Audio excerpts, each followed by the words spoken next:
स्वागत है दोस्तों आपका हमारे इस YouTube चैनल कन्फ्यूज़न 9.2.11 में। दोस्तों यहाँ बिहार पब्लिक सर्विस की तरफ से एक बहुत बड़ी न्यूज़ आ रही है और एक बहुत बड़ी वैकेंसी आई है बीपीएससी की तरफ से। और बीपीएससी ने कमाल कर दिया है क्योंकि सीडीपीओ है उसका 67th बीपीएससी का एप्लीकेशन फॉर्म फिलअप हो चुका था और एक नई वैकेंसी आ गई है 250 से ऊपर प्लस वैकेंसी है इसमें। और पूरा डिटेल हम लोग देखेंगे। सबसे पहले स्टेप बाय स्टेप मैं बता देता हूं कि आप लोग ऑफिशियल तरीके से कैसे चेक कीजिएगा। तो सबसे पहले बीपीएससी का जो यहाँ पे ऑफिशियल वेबसाइट है bpsc.bih.nic.in, इसको आप लोग लॉगिन कर लीजिएगा या फिर बीपीएससी सर्च कीजिएगा तो शुरू में ही आ जाएगा। ओपन कीजिएगा तो ये पेज आ जाएगा होम पेज। होम पेज में यहाँ पे आपको आना है और होम पेज में आने के बाद आप यहाँ पे देख सकते हैं सेकेंड नंबर पे 14 जनवरी 2022 का एक नोटिस अपलोड है। Important notice advertisement syllabus and instruction for applying online for the post of assistant public sanitary and waste management officer। ठीक है, under urban development and housing department, government of Bihar, advertisement number 01/2022। इसको यहाँ पे आप लोग को open कर लेना है। यहाँ पे मैं बेसिक यहाँ पे आप लोग को डिटेल बता दूंगा। ठीक है, फॉर एग्जाम्पल जैसे यहाँ पे देख लीजिए टोटल कितने पद हैं। तो सबसे पहले यहाँ पे देख लीजिए कुल 286 पद के लिए वैकेंसी निकाली गई है। नगर विकास एवं आवास प्रबंधन पदाधिकारी के कुल 286 पदों पर नियुक्ति हेतु सुयोग्य भारतीय उम्मीदवारों से विहित प्रपत्र में ऑनलाइन आवेदन आमंत्रित किया जाता है। तो ये 2022 का ये पहला वैकेंसी है बीपीएससी की तरफ से, तो बहुत बड़ी अच्छी न्यूज़ है। अब आइए किस किस कैटेगरी में कितने कितने सीट हैं। तो अनरिजर्व में देखिए टोटल 115 है, जिसमें 35% अगर क्षैतिज आरक्षण दें तो 41 महिलाओं का यहाँ पे सीट रिजर्व है। आर्थिक रूप से कमजोर यानी कि ईडब्ल्यूएस में 28 सीट है, महिलाओं के लिए 35% 8 सीट। उसी तरह अनुसूचित जाति के लिए 46, महिलाओं के लिए 17, अनुसूचित जनजाति के लिए 3, महिलाओं के लिए 1, अत्यंत पिछड़ा वर्ग के लिए 51 सीट है और यहाँ पे महिलाओं के लिए 19, पिछड़ा वर्ग के लिए 34 और महिलाओं के लिए 11 और पिछड़े वर्ग की महिलाओं के लिए 9 सीट है। ठीक है, और महिलाओं के लिए है तो केवल यहाँ पे 9 सीट अलग से पिछड़े वर्ग की महिलाओं के लिए यहाँ पे रिजर्व है। उसी तरह यहाँ पे केंद्र स्वीकृत पोता पोती यहाँ पे देख लीजिएगा, स्वतंत्रता सेनानियों के पोता पोती के लिए यहाँ पे 6 सीट है। और 4% कुल आरक्षित कुल पदों की संख्या यहाँ पे दृष्टिबाधित के लिए 3, मूकबाधित के लिए 3, ओएच के लिए 3 और बहुदिव्यांग के लिए 2 सीट यहाँ पे रिजर्व है। अब आइए वेतनमान स्तर ये 7 है और शैक्षणिक योग्यता जो सब लोग आप लोग पूछते हैं कि इसका शैक्षणिक योग्यता क्या है, तो यहाँ पे देखिए इसका शैक्षणिक योग्यता पूरा डिटेल हम बता दे रहे हैं, अच्छे से देख लीजिए ताकि कंफ्यूजन कुछ ना हो। किसी परिनियत विश्वविद्यालय से रसायन शास्त्र या फिर पर्यावरण विज्ञान में स्नातक या रसायन में या फिर सिविल में या फिर पर्यावरण विज्ञान में या लोक स्वास्थ्य अभियंत्रण या फिर जैव प्रौद्योगिकी में बैचलर ऑफ इंजीनियरिंग ऑब्लिक करके है, यानी कि अथवा बीटेक की डिग्री जो किए हैं वो भी इसको फिलअप कर सकते हैं। तो बीटेक वाले आप लोग जानते हैं कि बीटेक की संख्या इतनी ज़्यादा हो गई है कि चाहे क्लर्क का हो चाहे या फिर प्यून का हो, हर जगह चाहे ग्रुप डी रेलवे का हो, बीटेक वाले सब जगह अप्लाई करते हैं। तो बीटेक का डिग्री यहाँ पे दे दिया गया है। अथवा प्लानिंग आर्किटेक्चर में बैचलर डिग्री, ये सब जो डिग्री वाले हैं इसमें अप्लाई कर सकते हैं। एक चीज़ और नोट कर लें कि आपको जो संबंधित शैक्षणिक योग्यता है उसका प्रमाण पत्र 10/2/2022 से पहले का होना चाहिए, यानी कि 10/2/2022 जो अंतिम डेट है आवेदन भरने का उससे पहले तक का होना चाहिए। ठीक है, अब आइए उम्र सीमा। तो उम्र सीमा में यहाँ पे न्यूनतम 21 वर्ष और अधिकतम 37 वर्ष है पुरुष के लिए, और फिर क्रमशः आपका रिजर्व कैटेगरी में आपको एज में छूट मिल जाता है, 40 से 42 साल तक में आप फिलअप कर सकते हैं। उम्मीदवार का उम्र जो होगा, एज जो होगा, वो मैट्रिकुलेशन प्रमाण पत्र में जो एज लिखा गया होगा उसी से यहाँ पे काउंट किया जाएगा उनका उम्र। ठीक है, तो यहाँ पे हो गया। अब आइए इसका एग्जाम पैटर्न क्या होगा। ठीक है, तो यहाँ पे एग्जाम पैटर्न हम लोग देख लेते हैं। चयन प्रक्रिया पहले देख लेते हैं, इसमें कैसे चयन लिया जाएगा।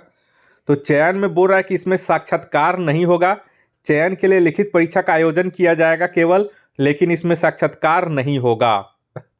ये तो क्लियर हो गया, जो कि बहुत अच्छी बात है। अब आइए अब लिखित जो परीक्षा होगा उसमें 2 पत्रों की होगी, जिसमें अनिवार्य पत्र 1 होगा एवं अनिवार्य पत्र 2, यानी कि दोनों पत्र होगा तो अनिवार्य नहीं होगा।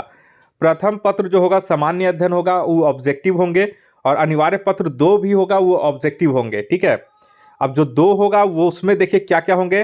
तो अनिवार्य पत्र 2 में रसायन, पर्यावरण विज्ञान, रसायन, सिविल, पर्यावरण विज्ञान, लोक स्वास्थ्य अभियंत्रण, जैव प्रौद्योगिकी अथवा प्लानिंग आर्किटेक्चर के लिए ये होंगे। ठीक है, और यहाँ पे देखिए प्रश्नों की संख्या किस तरह होगी।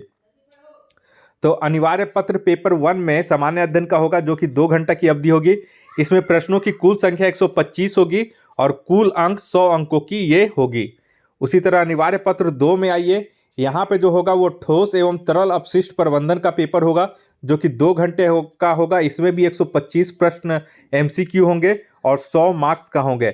इस तरह पेपर 1 पेपर 2 मिलाकर के टोटल 200 मार्क्स के यहाँ पे होंगे। तो ये हो गया आपका एग्जाम का संबंधित। ठीक है, अब यहाँ पे आइए नोट 3 में देखिए लिखा गया है कि प्रतियोगिता परीक्षा लिखित परीक्षा के परिणाम के आधार पर आयोग सफल अभ्यर्थियों की मेधा सूची तैयार करेगा, और लिखित परीक्षा वस्तुनिष्ठ के कुल प्राप्तांक समाप्त होने की स्थिति में उम्मीदवार की जन्म तिथि के आधार पर अधिक उम्र वाले उम्मीदवार को मेधा क्रम में वरीयता दिया जाएगा। तो यहाँ पे फिलहाल तो एक ही एग्जाम जो देगा उसी में आपको मेधा सूची उसी से बना दिया जाएगा, तो आप लोग को बार बार एग्जाम देने की जरूरत नहीं पड़ेगी। तो एक ही बार इसमें एग्जाम होगा और उसी से आपका मेरिट तैयार हो जाएगा और आपका सिलेक्शन हो जाएगा, अगर मेरिट में आप आते हैं तो। और यहाँ पे हम लोग डिटेल देख लेते हैं। एक चीज़ और है, आप लोग अगर रिजर्व कैटेगरी के हैं तो यहाँ पे एक चीज़ और बता दें कि आरक्षण का लाभ उन्हीं को मिलेगा जो बिहार के अस्थायी निवासी होंगे। और एक चीज़ और बता दें कि आपका जो भी प्रमाण पत्र बना हुआ होगा, यहाँ पे देख लीजिए, यहाँ पे एक नोटिस है।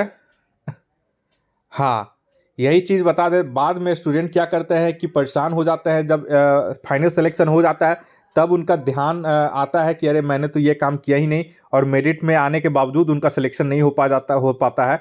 तो ये चीज़ आप लोग ध्यान रखिए। यहाँ पे देखिए, यहाँ पे जो मैं बता रहा हूँ इसे ध्यान से देख लीजिए और ये गलती मत कीजिएगा। देखिए, सभी वांछित प्रमाण पत्र लिखित परीक्षा के लिए ऑनलाइन आवेदन भरने की अंतिम तिथि संशोधन किए जाने की स्थिति में अंतिम निर्धारित तिथि तक के पूर्व का होना आवश्यक है। आवेदन भरने की अंतिम तिथि के पश्चात निर्गत प्रमाण पत्र मान्य नहीं होंगे। अगर आप रिजर्व कोटि के हैं, मान लीजिए SC ST EBC के हैं, तो आपको फॉर्म जो फिलअप का है उसका अंतिम डेट, उससे पहले का प्रमाण पत्र सभी चीज़ों का होना चाहिए। ठीक है, तो अगर आप बाद में, जैसे बहुत लोग क्या करते हैं कि सिलेक्शन हो गया उसके बाद हम गए अपना रिजर्व SC ST या EBC का हम अपना सर्टिफिकेट बना के जा रहे हैं, तो हमको डिस्क्वालीफाई कर दे रहा है क्योंकि वो एग्ज़ाम तिथि के बाद का है। तो अंतिम तिथि फॉर्म भरने से अंतिम तिथि से पहले का आपको ये बनवा ले, उसके बाद ही फॉर्म सब आप लोग फिलअप करें। ठीक है, क्योंकि यहाँ पे देखिए, यहाँ पे सभी लिस्ट दे दिया गया है। ठीक है, यहाँ पे मैट्रिक का प्रमाण पत्र, विज्ञापन, शैक्षणिक योग्यता के अनुरूप अंक प्रमाण पत्र, पिछड़ा वर्ग, अत्यंत पिछड़ा वर्ग उम्मीदवारों के लिए मतलब जो दावा करेंगे उनका सारा कुछ यहाँ पे प्रमाण पत्र, ये सभी आप लोग को एप्लीकेशन फॉर्म का लास्ट डेट से पहले का होना चाहिए। ठीक है, अब आइए फीस कितना है। तो शुल्क में आपका 750 रुपये यहाँ पे फीस रखा गया है। ठीक है, और सामान्य विद्यार्थियों के लिए है, और केवल बिहार राज्य के अनुसूचित जाति अनुसूचित जनजाति के लिए 200, और बिहार राज्य के स्थायी निवासी सभी आरक्षित और अनारक्षित महिला वर्गों के लिए 200 रुपये है। ठीक है, उसके बाद फिर आपका सामान्य के लिए तो 750 बोल ही दिए हैं, जिसमें सामान्य अभ्यर्थियों में 750 में हो जाएगा। OBC EBC पुरुष के लिए भी ये 750 रुपया ही लगेंगे।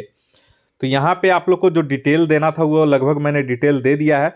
अब आप लोग क्या कीजिएगा कि अब आप लोग का जो है बहुत सारे इसमें कुछ और डिटेल्स हैं जो इस वीडियो में मैं पूरा नहीं बता सकता हूँ, क्योंकि वीडियो बहुत लंबा हो जाएगा। ठीक है, आप लोग एक बार मैंने आपको बता दिया कि कैसे डाउनलोड करना है, कहाँ जाकर डाउनलोड करना है, तो एक बार आप लोग खुद से डाउनलोड कर लें और वहाँ पे आप लोग जा करके ये अपना पूरा नोटिस पढ़ लें।